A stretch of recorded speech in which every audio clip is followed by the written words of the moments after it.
Parce que c'est un requin, parce que je le vois, parce qu'il est accroché à ma jambe et que ça fait 4 mètres, donc c'est assez facile de m'en rendre compte, quoi. Il est vraiment juste là. Et lui, il reste accroché. Il n'a pas croqué la jambe, il a mordu, mais il n'a pas coupé la jambe. Donc il reste accroché à ma jambe. Pendant ce temps-là, moi, j'ai crié, donc j'ai prévenu tout le monde pour que tout le monde rentre à la plage. Dans ma tête, au moment où je me retrouve là coincé, que j'ai prévenu tout le monde, c'est hyper binaire, c'est hyper basique. C'est survie, quoi. C'est qu'est-ce que je dois faire pour vivre et c'est tout ce qui compte. Et ton corps, il est capable de s'y mettre à 200%. Et moi, il y a que ça. Je suis hyper lucide. Je suis assez bien, hein. Franchement, je suis pas vraiment mal dans ma peau. Je suis tellement concentré sur ce que je dois faire. J'ai pas de douleur. Il y a le cerveau, il switch en mode survie et je sens zéro douleur. La sensation que j'ai, c'est comme une vibration de téléphone un peu posée sur le tibia.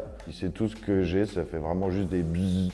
J'ai vraiment juste une impression un peu électrique comme ça. Il y a vraiment zéro douleur, je vois pas de sang. Le cerveau, il a occulté tout ce qui pouvait me faire paniquer ou qui pouvait me faire faillir à ma mission qui était de rejoindre la plage. Moi, j'ai une photographie dans ma tête de la plage et je veux être là-bas et c'est tout, quoi. Je me mets à taper sur le requin de tout ce que j'ai où je peux. Ça a duré 10-12 secondes et au moment où il m'a lâché, il y a une série de vagues qui est rentrée comme dans Vaiana, quoi. J'étais en galère et hop, il y a une vague qui m'a ramené presque jusqu'au bord. J'ai eu juste 2 coups de rame à mettre à plat ventre et ça m'a ramené quasiment au bord. Et à partir de là, les mecs ils m'ont sorti de l'eau, ils m'ont mis sur ma planche de surf comme un brancard. J'étais content d'être là, d'être sauvé, d'être vivant. J'avais fait mon taf en quelque sorte, quoi. C'est maintenant, bah, les gars, débrouillez-vous, moi j'en suis là. Et je me suis rendu compte de l'ampleur des dégâts et de la gravité de ce qui se passait sur le visage des autres.